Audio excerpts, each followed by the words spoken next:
words of the Gospel of John, which have been preserved by the church and handed down to us for our hearing, our understanding, and our discussion this morning. Later on that day, the disciples had gathered together, but fearful the Jews had locked all the doors in the house. Jesus entered, stood among them, and said, "Peace to you." Then he showed them his hands and side. The disciples, seeing Jesus with their own eyes, were exuberant. Jesus repeated his greeting, "Peace to you. Just as God sent me, I send you." Then he took a deep breath and breathed into them. "Receive the Holy Spirit," he said. "If you forgive someone's sins, they're gone for good. If you don't forgive sins, what are you going to do with them?" But Thomas, sometimes called the twin, one of the 12, was not with them when Jesus came. The other disciples told him, "We have seen Jesus." But he said, "Unless I see the nail holes in his hands, put my finger in the nail holes, and stick my hand in his side, I won't believe it." 8 days later, his disciples were again in the room. This time Thomas was with them. Jesus came to the locked doors, stood among them, and said, "Peace to you." Then he focused his attention on Thomas. "Take your finger and examine my hands. Take your hand and stick it in my side. Don't be unbelieving, believe." Thomas said, "My teacher, my God." Jesus said, "So, you believe because you've seen with your own eyes. Even better blessings are in store for those who believe without seeing." Jesus provided far more God-revealing signs than are written down in this book. These are written down so you will believe that Jesus is the Messiah, the Son of God, and the act of believing have real and eternal life in the way he personally revealed. This is the gospel of Christ. Praise Christ the Lord.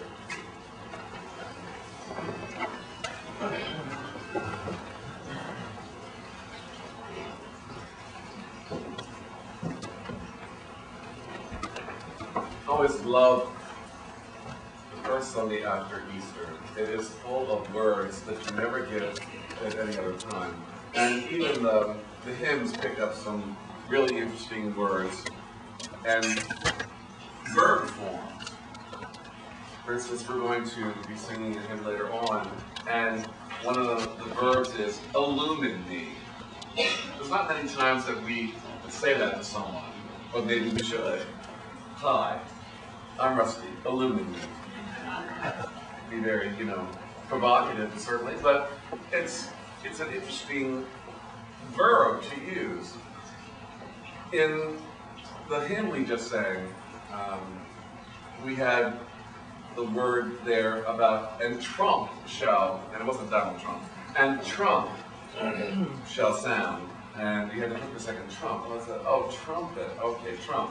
But the way it was said, and then the use of the word morrow in the second hymn about there's tomorrow, but today is morrow.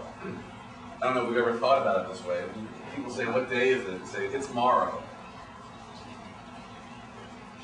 Tomorrow is the day after, but today is morrow. This morrow. That's an interesting phrase. The first hymn we had this morning, I don't know if you looked at who wrote it. Did you ever look to see who writes the hymns? It's very interesting to see. Did you see who wrote the first hymn? The words were by Wordsworth, but the tune was by Sir Arthur Sullivan of Gilbert and Sullivan. He wrote the tune. You want to know why it was? Alleluia, alleluia, dun dun dun dun dun dun dun. It's very, very, it sounds just like a Gilbert and Sullivan opera. We have about 7 or 8, I think, hymns in the hymnal that were written by Sir Arthur Sullivan. What's the best known hymn written by Sir Arthur Sullivan? Anyone know? You all know. This is Jeopardy for $100. This is really low. Onward, Christian soldiers, we don't sing that anymore. But you know it, right? Do you know Onward, Christian soldiers? You know? Right, so that's Sir Arthur Sullivan. Doesn't it sound like it could be part of, some, the Mikado or something? Well, not the Mikado. I'm the very model of a model major. Yes, yes. I'm the very model of a modern major gentleman. Right. Yes. Just from Pirates of Penzance. Just wonderful. And even the whole idea of, in the one hymn that I wrote at the beginning, and some people said to me, what does that really mean? And joy us, to bring about joy. Be able to use these verbs and words in ways that aren't used any other time. This is a great opportunity in the second week, because in the second week, all sorts of things happen. And since almost all credulity has to be suspended in order to get to the second week, then you can also use words in form and shape that you don't use in any other way.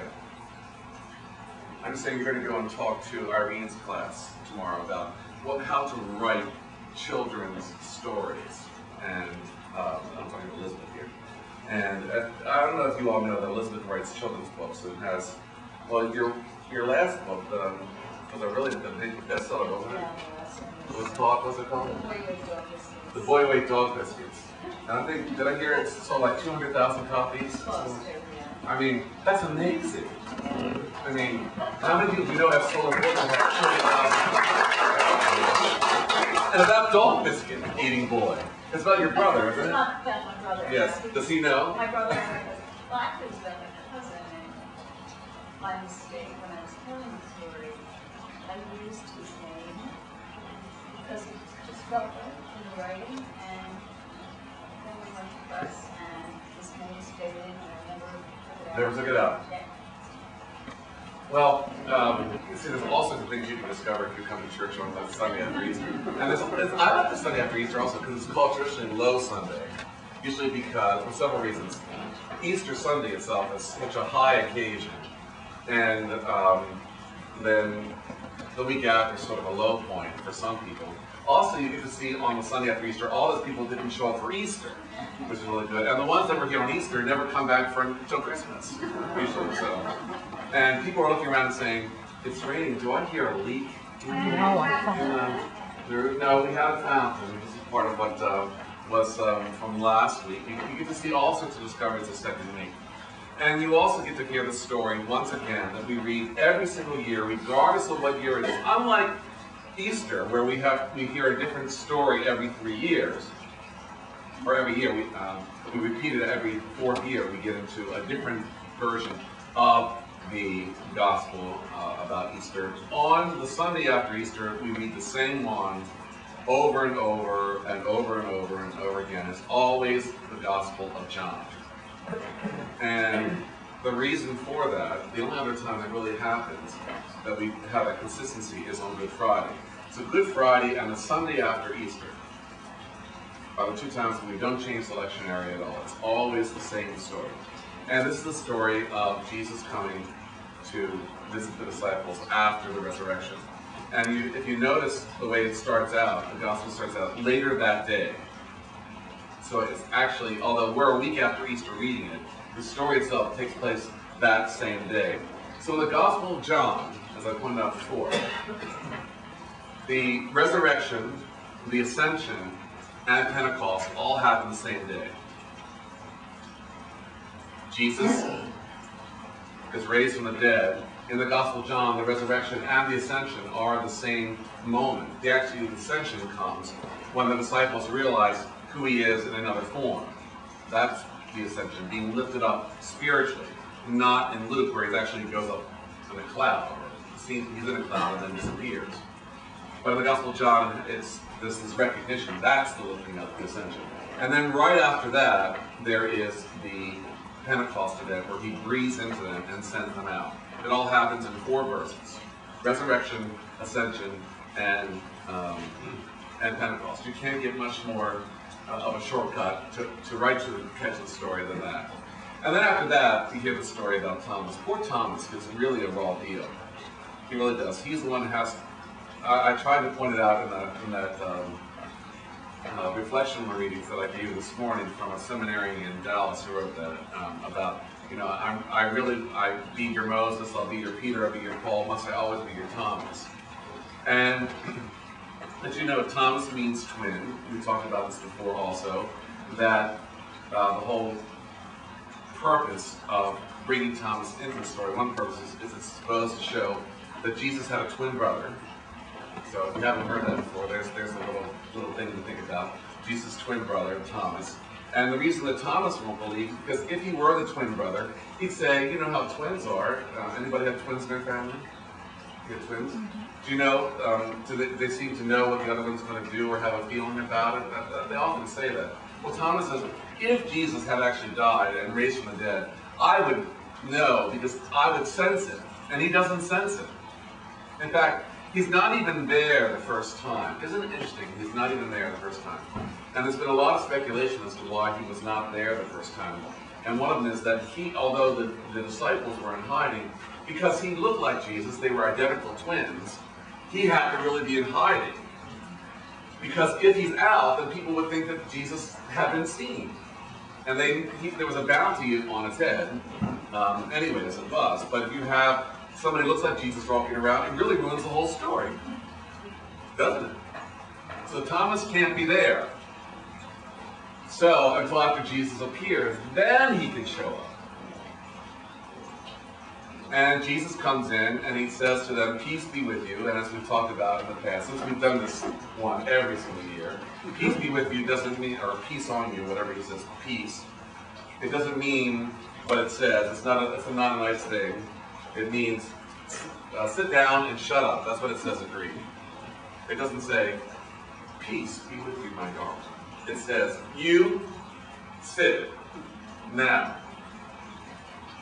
What do they tell you when they want you to sit down, Christoph? What do they tell you? Huh? Stop the noise. That's exactly what Jesus says. Jesus comes in and says, stop the noise, shut it, and sit. That's what it says in Greek. Not this lovely, peace be with you. And in Hebrew, it's shalom, which is a sort of a peace, but not in Greek. It's much more direct. Shut up and sit down, because I have something important that you need to hear. All right, so now we've got all the stuff that we've had before out of the way. Let's look at what we may not have remembered or may not have picked up before. When you heard the story again, since you've heard it every year, those of you who've been going to church a while, what did you see in it this morning that you hadn't noticed before? If you don't forgive sins, what are you going to do? If you don't forgive sins, what are you going to do with them? What are you going to do with them? I think it's a great line. You know, forgive other sins. If not, I mean, what are you going to do with them? Are you going to carry them around? A lot of us do. It's hard enough we carry around our own sins. We carry a list of other people's also. Do you know people like that? They have a whole list of all the sins that you've ever committed, and they have them ready to go over them with you each time they see you. And by the way, they say, that's how they start out. And by the way, or while I'm at it, let me add in these few. If you have a Jewish mother like I do, you get that all the time. You know? And by the way, do you know what your sister did? It's never about me, because a Jewish mother makes something they have about their son. But it's always a list of the things that people have done. Do you know people like that? And after a while, you say, how can they hold on to this result? How can they remember? Some people have sins that they think other people have committed, or hurts that they think other people committed, that they've been holding for 40, 50, 60, 70 years. It's really quite amazing. And what are you going to do with them? Well, the answer to that is, you know what happens when you hold on to them. They start eating in you. You really don't need to. Just think of all the things that we carry. If you want to do some psychic healing, have somebody help you let go of the sins that you're carrying, of the list of other people's stuff. Forget about your own. That's inner work. That's really inner work. But you don't have to carry the ones of everybody else, also the ones that you imagine they've done, or that they imagine they've done. Some people are very... I always love going to the nursing home, because the people right there, they get right to the point. Hi, my name is Alan, and I was on the street for 33 years, and I killed about 14 people along the way, and I'm a flesh eater. How are you? They get right down to it. They tell you all their sins. The last time I went to the nursing home, I was with Kathleen Carroll, the police commissioner's wife, and I was in the middle of doing the Lord's Prayer with her mother, who had severe dementia, and so we were right in the middle of it. I was saying, "Our Father, who art in heaven," and she said, "Hold on a minute." No, I've never had anybody stop in the Lord's Prayer. Hold on a minute. And Kathleen said, "Mom, what is it?" She said, "Isn't he lovely?" And Kathleen says, "She's forgotten many things, but not this." She still has an eye for the guys. Now, whoever was going by, any gentleman walked by, the prayer stopped. 93 years old with severe dementia, but some things are still there. Isn't that good to know? Yes. But you go to the nursing home, people get really right down to it, and I think that one of the reasons is that there's just so much that's in us that we just need to get rid of. And finally, when the mind starts to run down, we start letting it out. It'd be really great if we could let it out and just bury it for good before we even get to that point. How is it that we can let go of other people's stuff? It's really hard. A lot of people who hold on to other people's stuff, people say, "Oh, the reason they do this is because they don't have anything going on in their lives." No, they have plenty going on in their lives. The reason that we do it, there's lots of reasons. One is because it's easier to look at other people's than our own stuff. We don't have to work on our own stuff as long as we're carrying everybody else's. But the other, I wasn't looking at you for any particular reason there. But the other reason is that, the other reason is that one of the reasons that we don't let go of it is because it's just too good. It's just too good. Yeah. I think, though, that use the microphone, please. Yes, go on. I'll forgive you for that. Maybe. I think if you come to, whether you're going to a church or synagogue or temple, Buddhist, or if you're really taking the time, and I always get this phrase mixed up, if it's walking the walk or talking the talk or whatever they say it is, then you've got to do that. And as I struggle with the journey I'm going through right now in my marriage, and I'll be very candid about it, I say to myself that if I can't let go, and if my wife can't let go of issues, then we'll never make any progress. And I think we're beginning to do that. And if we're trying to practice what I'm hearing and trying to believe, then that's the only way that anyone, whatever your relationship is, whether it's a marital situation or a relationship with a friend that has gone sour, or maybe somebody with your colleague, if you are able to forgive and get past that, then then that is all the reason to let go. And holding on to, maybe in the deepest part of you, it's impossible to forget. But hopefully you can still get beyond that and see the growth in that individual and the growth in yourself. Part of the problem is that we have a great misunderstanding of what forgive means. Forgiving is just a giving over. To forgive something is to let go of it. You can forgive meals, for instance. That's something to say, I forgave the meal. It means that you just skip that one. So if you can just look at it as a matter of skipping this time around, and not bringing that up again, it's really easy. Forgiveness is very, very, very easy. That's why Jesus points it out. Forgiveness is very easy. It's just a matter of handing it over. However, forgetting is a different story. And he doesn't tell people they must forget. Now, you bring up an interesting point here as to why this, why this is being included in this particular gospel. Why is a story of forgiving somebody else's sins or somebody else's hurts? Why is that put in the context of a Sunday after Easter and in the Thomas story? Well, it makes it very intriguing to me that the Gospel of John is the one that's the most anti-Semitic. And he's talking about forgiveness. Wouldn't we be looking to forgive those who crucified Jesus in part? Yes. Yes. And so there is a hermetic moment in here, a healing moment in here.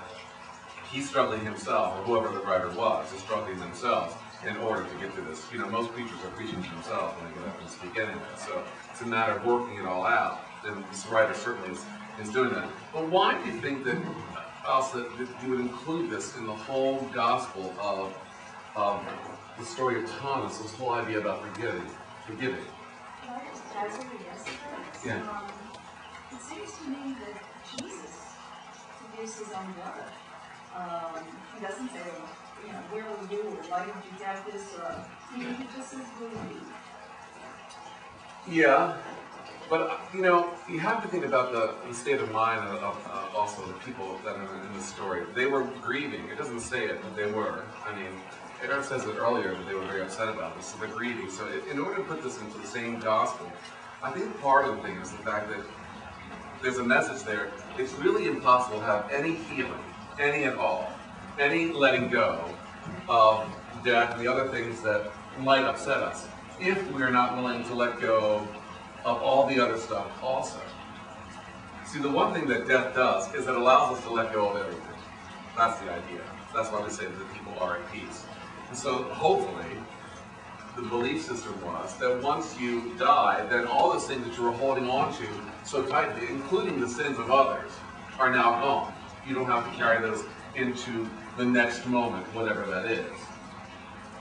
And Jesus was trying to show them, I think, by his being there, as you pointed out, that all that's gone. In fact, though, one step further, the author of the Gospel of John wants to say, it was not even necessary, therefore, it's no longer necessary, therefore, for you to hold on to this, because I've done it once and for all, and you don't have to do it any longer. That's the message of the Gospel of John. It's been done once and for all.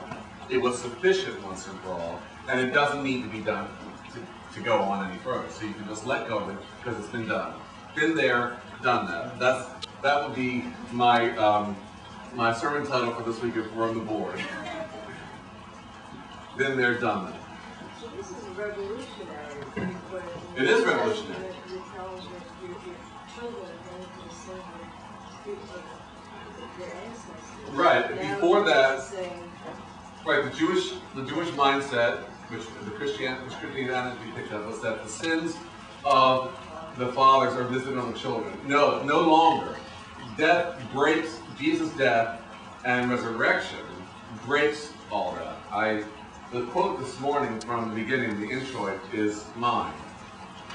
It may take an entire village to raise a child, thinking about Hillary, but it takes a body to be resurrected. What do you think that means? Not the first part, I know that. I know what that means. I know what Hillary meant by that. But it takes a body to be resurrected. What does that mean? You can put that one on the side. It takes a body to be resurrected. I think it's a very, very interesting. It seems like it's very, very simple, but it's very, very complicated. That has to occur, and whether that's an act of physical death or symbolic death of a certain mindset or a certain way of life or whatever, still has to die in order for something to come out of that. I don't know that that's true. I would not say that personally. That's not personally what I believe. I would say that it's not a death doesn't have to occur in order for there to be rebirth or for there to be growth. However, if a death does occur, should it occur, then certainly that is true. There's no longer any reason. I don't think that we have to go to the point of death in order to have change, in order to have growth.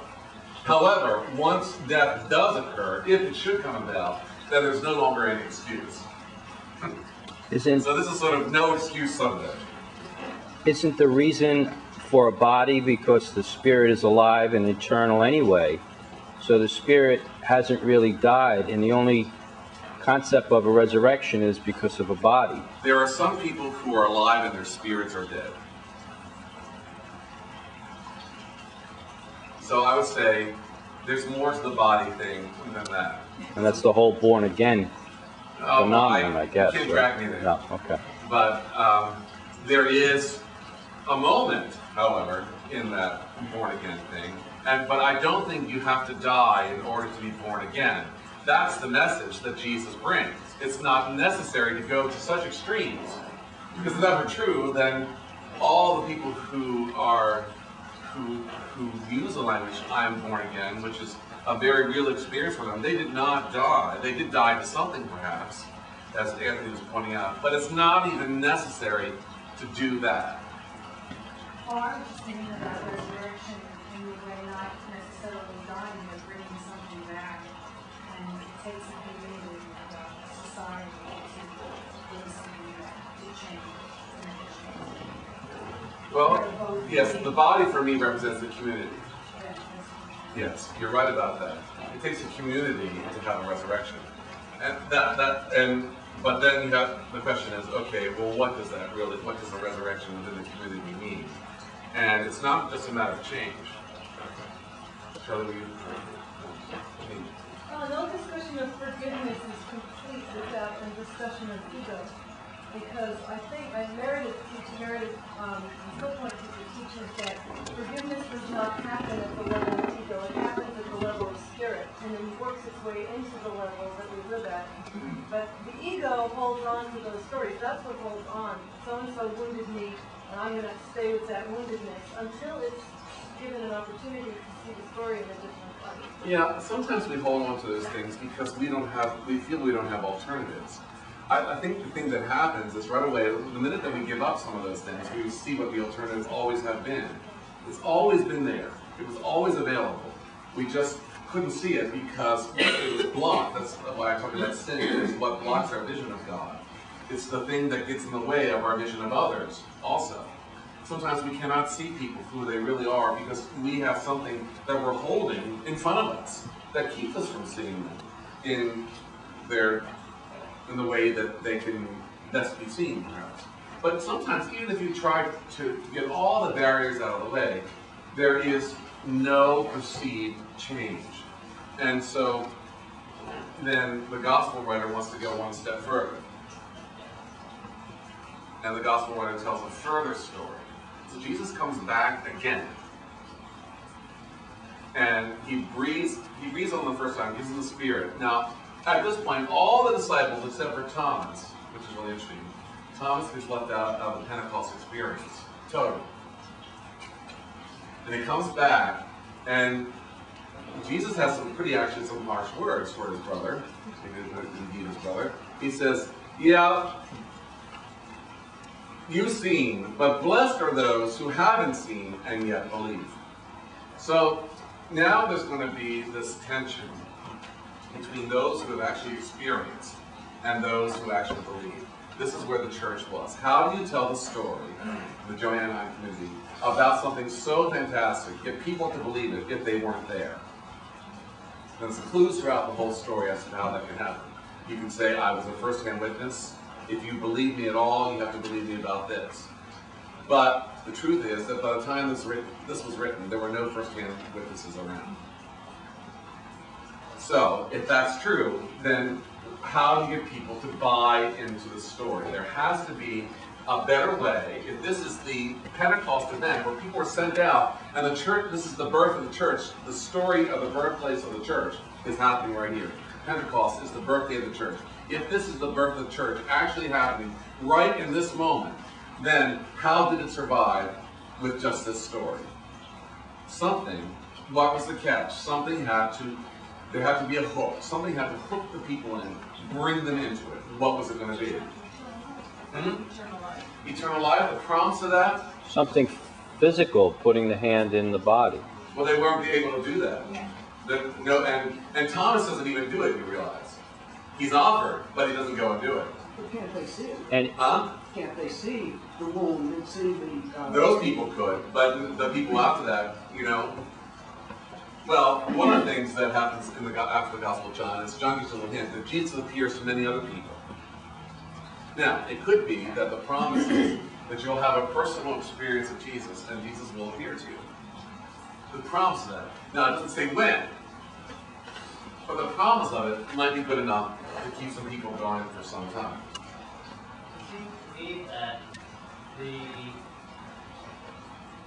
attraction was that this group of people changed from being, grieving, angry, despairing, hiding away, to being a very joyful group of people. And their attitude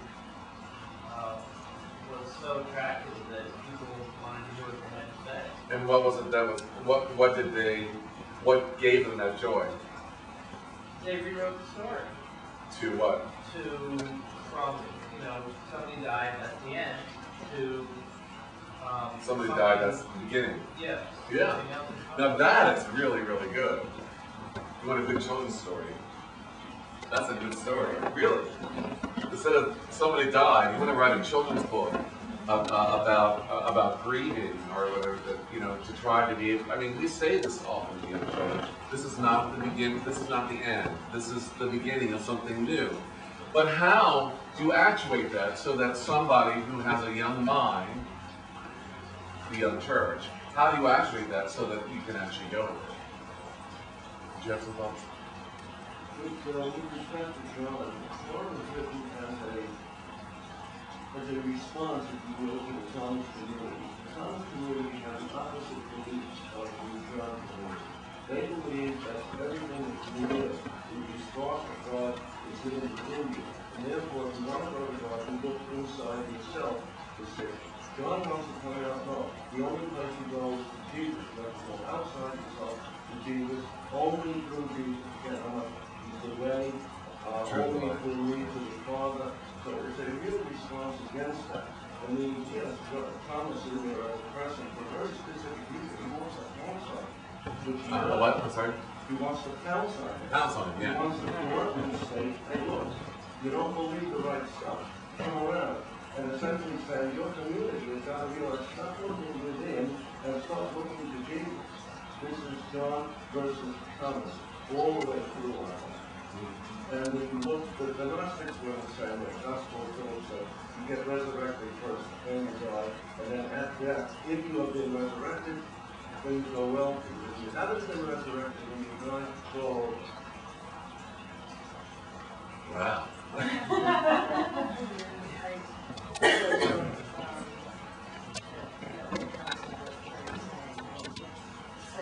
Belief versus knowledge, secret knowledge. Yes, belief versus secret knowledge. Secret knowledge. Belief Right. versus secret.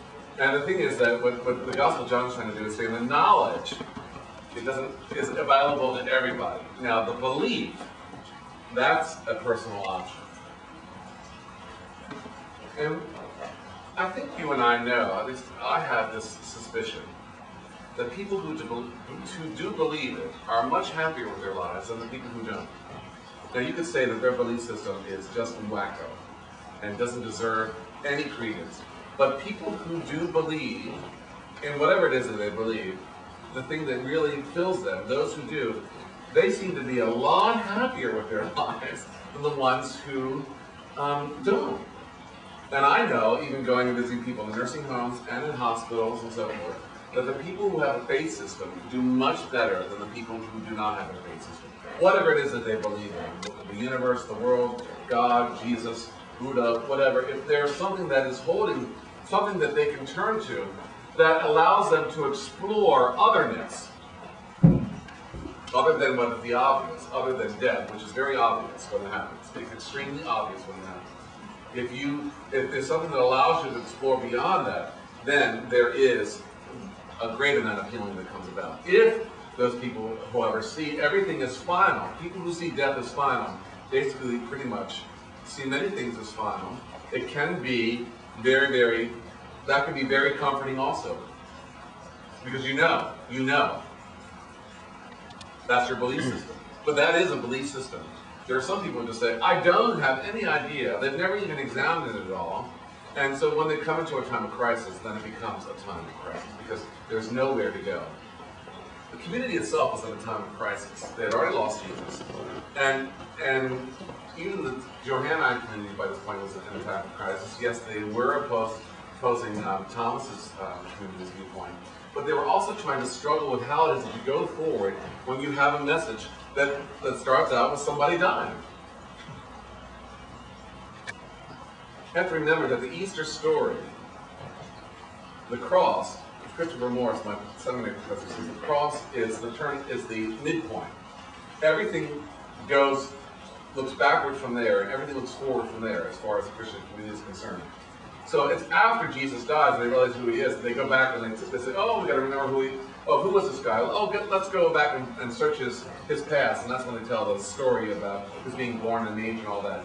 But it doesn't come first. The thing that comes first is the cross, then the resurrection. Then you go back and you get the earlier stuff because now you're interested. And then you take it forward and say, okay, now that we know all this, how is that going to affect our lives in the future? John leaves the story at the very end. This is the end of the Gospel of John, by the way. Or the first ending, as I say. Jesus provided far more God-revealing signs than are written down in this book.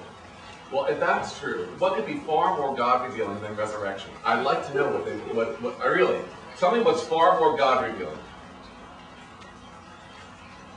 Major unexpected change between people that come out of nowhere. I guess, yeah. Dinosaurs maybe are far more God. If I saw a dinosaur tomorrow, I would believe in God a lot quicker. However, I question if I saw Jesus tomorrow, if I would recognize him, as I said before. But dinosaurs, I know what they look like. I think. So if I saw one tomorrow, I'd be much more ready to believe in dinosaurs. The dilemma that they had was, how do you get people to have a dinosaur moment with a man who's dead, who supposedly is walking around and revealing more to people? Well, the Roman Catholic Church found a good antidote for that in Mary. Good answer to that. So Mary now appears in Jesus' place to reveal all these things. That's how Mary got to have such exalted state in the Roman Catholic Church. Mary takes on that role. Because there's a dilemma that the church had. But for those who are not a part of the Marian moment, then what do you do? Well, does Jesus appear to people beyond this moment? Well, in the mystical community, yes, Jesus appears all the time. Julian of Norwich was sleeping with Jesus on a regular basis in her writings. Many of the mystics were. Therese, St. John of the Cross, men and women were both sleeping with Jesus in their moments. It was that intimate. And people say, whoa, I don't think I can go there. But the church has done nothing to say you can't go there. The church, if anything, is not sure what to do with these mystical experiences. But it hasn't said, or at least not lately, you can't read this. It tried in some cases to try to shunt those people away and say you can't do anything. Even Anthony will tell you, when Padre Pio started having experiences of the bleeding in his hands and his feet, like Jesus was, you know what the church did? The church locked him up. They wouldn't allow him to see anybody for I don't know how many years. Like from 29 to He was not allowed to write. wasn't allowed to write anything. He was allowed to hear confession For men only. Well, that tells you something right there. But the people who have these mystical experiences, the church isn't going out of its way, particularly right now, and saying you can't listen to them. So my final point for today is I think that there is something mystical and magical yet that's going to bring us to the next place that we need to go to if we open ourselves up to it. I don't know what it is. It's different for each person. But I would say, I love this one part here where they say, we have seen Jesus. And there's another point in the Acts of the Apostles where they kind of say, we wish to see Jesus. And I think that's really, really interesting because I think that we can see Jesus in our own ways, in ways that we haven't even thought about, if we're open to that possibility. I think we can see lots of things if we're open to the possibility. I think that if one of the things the possibilities that we really want to have is a mystical experience of God, I think that it's readily available to us if we open ourselves to it. That's what I get out of the gospel this morning. That there is a God experience that is readily available. We just have to let go of some other things to make room for it to happen. I don't even know if that's true. Sometimes they come and get us, whether we're ready or not. It's true, but you may not know what you let go of. And you may, huh? Right. Yes, or that you got gotten. You know, sometimes people have been picked up by God or by the Spirit or whatever, and aren't even aware of it. Sometimes it needs to be called out to them or called through them in order for them to understand that. And I'd say that here's one of the things that is true, I think that John is trying to say. He wants to tell you about truth. This is a major thing he wants to tell you about. He wants to tell you what he, or the writer wants to tell you about what they think is true. This is the absolute truth. That if nothing else, if you would just let go of some of those things you're carrying, you will have a mystical experience of God.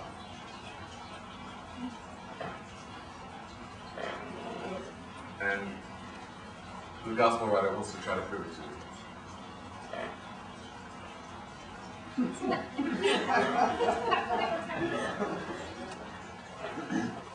I'm looking forward to those emails this week. Amen.